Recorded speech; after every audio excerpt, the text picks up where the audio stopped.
Good afternoon and welcome to Keep It Moving. My name is Brenda and I'm here to just encourage you. I'm here mainly to encourage the seniors, people my age or younger, a little older. I would say the 65 and over crowd. Anyway, I'm here because it's time to keep it moving. You say, well, how can I keep it moving? I'm in a wheelchair. Well, roll that wheelchair, honey. I'm on a cane. Well, walk with that cane. I'm on a walker. Get the walker moving. You know, walking and moving as years to your life, y'all. I'm 76 and I'm still keeping it moving because my motto is I'm going to live until I die. And so as long as God gives me time on this good earth, I'm going to use it for his glory, because this is the day that the Lord has made. Let us rejoice and be glad in it. There is a reason that God left you here. Some of us say, oh, why am I still here? I'm sick.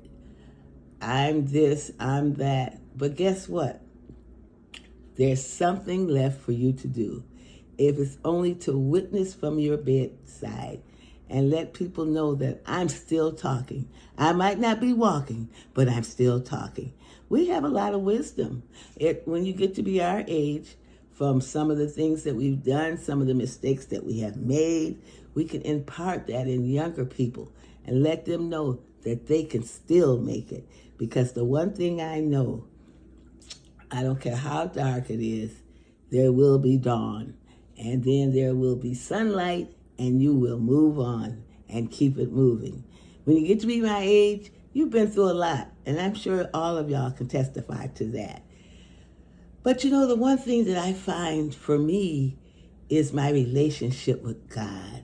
I went to church this morning, and I was just glad to be there. There's some people who wish they could go to church and can't make it. So I'm saying to all of you seniors, go to church. Join a church family. You would be surprised what that will do for your morale, how much more uplifted you'll feel. That there's other people just like you who are serving God. See, I'm not a religious person, but I believe in relationship. And I believe that we should assemble ourselves together, because with that you get strength. It's like on Sundays, it's like me going to the gas station and getting some more gas so that I can keep on pushing. And because nowadays, y'all, in this world we live in, we need to pray. And not only talk about our president, but pray for him. Because God knows he's lost, poor thing. He don't know his right from his left. He's got let people around him get him doing all kinds of things. And a lot of that is things that he wants to do. So let's just pray for him.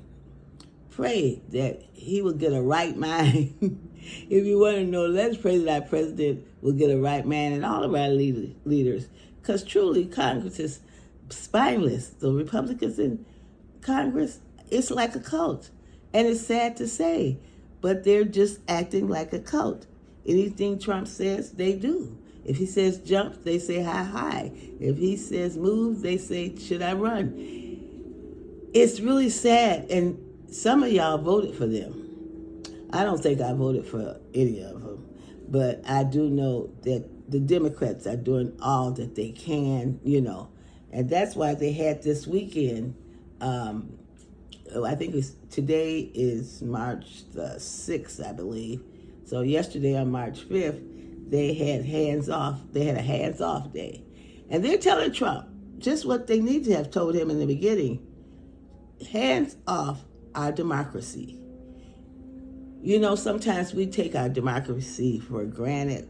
And us as black people, let's face it, it's been a lot of flaws in the democracy, voting rights, being looked at as equal, and now he's trying to take DEI away.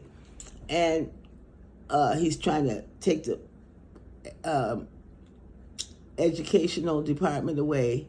And you know why he's doing that? Because then he can get segregation again. Because what will happen is people will have, he's really promoting that he's really promoting that they have their own private schools. He's promoting those vouchers. So people get vouchers, and that will divide us again. Our children will not be able to go to school with people that are different from them. I was very fortunate. I was born in Chicago, and I was raised in a suburb of Chicago. And I went to basically 90%, well, I would say 95% white school. It's like 5% of us blacks. But it taught me diversity. And it's an education within itself to see how they live, And then you can operate in that system, because believe it or not, y'all, we have to operate in their system because they have a system. But we have to, I'm not saying bow down. I'm not saying suck up. I'm not saying be an Uncle Tom. But you learn, because a lot of times they underestimate us. So, we can learn how to live in their system and get our rights also. Because we got to fight for our rights, y'all. They're trying to take them away. They're trying to take voting rights away. They're trying to take education away, because they know that if we get the same education as they get, we will excel even, because we know the value of education. And they're trying to take that away from our children. They're trying to take our history away. And see, if I had not had a strong black mother who taught me black history. They didn't teach black history in those northern schools. I knew nothing about anything that any black person had done until my mother, she took me aside and she had me reading George Washington Carver, Booker T. Washington, Mary McClune, and many others that she would tell me to go to the library and read about these people. And that's how I learned black history. Because truly they were not teaching it in the white school. Their system was very good for other areas of education. When it came to my blackness and learning what black people had done, they did not talk about that. And now they are talking about it. But a lot of the whites do not like that. And they want to sugarcoat slavery. Slavery, it was what it was. They brought us over here, and now they can't get rid of us. Because trust me, Trump want us to go back to the 50s? I say no. Don't go back. We won't go back. I'm like Kamala Harris now. We won't go back. We're going to move forward in spite of all. Because one thing about it? One thing about being black, we're used to hard times. We know how to make it on a loaf of bread. Our mothers knew how to make bread, pudding, everything, child.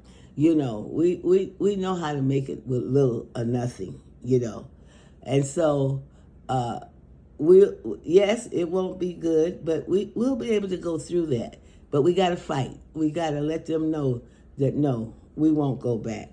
No, you're going to keep your hands off my Social Security. I say it once, and I might say it every program. Every time I get on a video, I'm going to say it is not an entitlement. I am entitled to it. And if you want to call it entitlement, okay. But just give me my money that I paid in, because I paid in for the last 60 years, and I'm still paying. And it's okay, because I know I will never reap the benefits of that, but I'm reaping the benefits of somebody else who paid. So I'm all right with it. Because I have a little part-time job, and guess what? I'm 76. They still taking Social Security out of my check. Social Security, everything else they can take from me. And now he wants to take our programs. Head Start, I used to work for Head Start. I know what a great program that is. I know that a lot of children who would not have been able to go to a daycare are able to go to Head Start, and which allows their parents to be able to work. Because we had the after school program also. So you could bring your child to Head Start in the morning and pick them up as late as 6 o'clock. And you could go to work without paying a babysitter. And that frees up a lot of low-income moms who have 3 or 4 children. They cannot afford to go to a daycare because their check would go to the daycare. And then they wonder why they won't work. Well, it's better to stay home and take care of your child. Because if you're not making any money, if all your money goes out to daycare and transportation and clothing, because you work, you got to have something to wear. Even if it's a uniform, they make you pay for most of them uniforms, y'all. When you see them people at the grocery store, they had to pay for that uniform. They take it out of your check, so that's less money that you have. But I'm going to stop. It's just something that we have to talk about. A lot of times we don't want to talk about some of the serious things.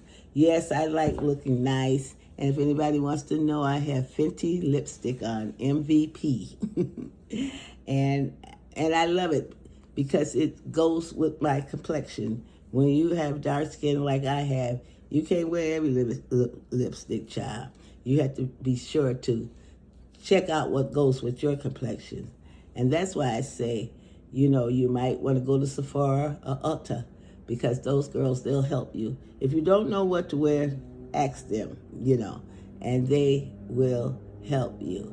And I'm not getting any money for talking about Fenty, but I'm just talking about it because I like it.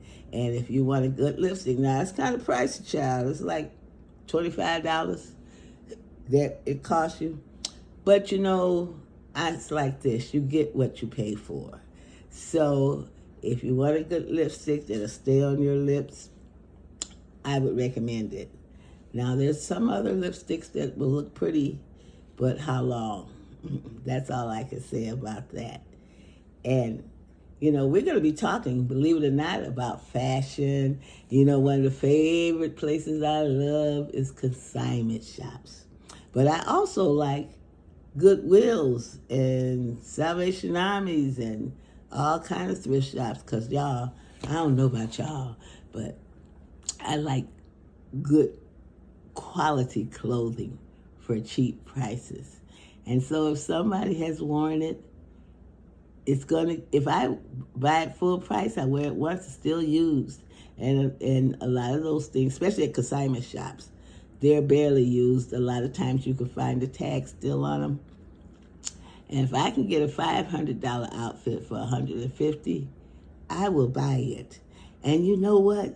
I find at the Goodwills and the Salvation Armies and some of the thrift shops, you'd be surprised about some of the finds that you will find for dirt cheap, especially if they have somebody in the back room pricing who doesn't know what they're doing. I love them. I hope they hire more people like that so I can get quality items for cheap prices. And if what I do is I go to the stores, I go to the Nordstroms and the Macy's and the different stores, Saks Fifth Avenue and different stores like that, to see what they have, to see what their main brands are. And I look at a lot of those little shows on YouTube with those content providers. One of the ones that I really like is Monroe Steele. I watched her, go from all resale shops to now she's doing pretty good. But she still buys slightly used items. And I like that in her. And she has a lot of nice clothes. Now, at 76, a lot of things that look gorgeous on her, I would not put on. You got to know. But I don't tell people to dress according to their age. I tell people to dress according to what looks good on them, because there's some young folks wear certain things and it don't look good on you, honey. You shouldn't wear it, But there's some older people who can wear certain outfits and they look good in it.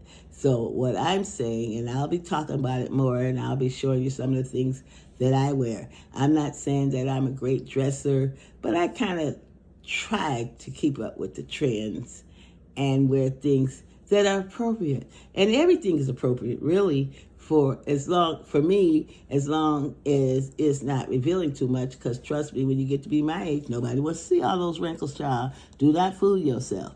So you can still look good. you can still be attractive and classy. I like classy, you know. It doesn't matter if it came from Walmart or Saks Fifth Avenue or Boardrops. It doesn't matter as long as you look classy. Some people can pull off them cheap clothes, or less expensive, when I say, and they look good in them. And some of us put them on and everybody know where they came from. So it's according to your body build. You know, I got the stomach, you know, and the butt. So I have to dress according to that, you know. But guess what, y'all? I'm getting ready to go on a diet, and I'm going to talk to you about that. I am on a diet, and I will talk more about that on my next video. But until then, God bless you, and remember to keep it moving. Bye.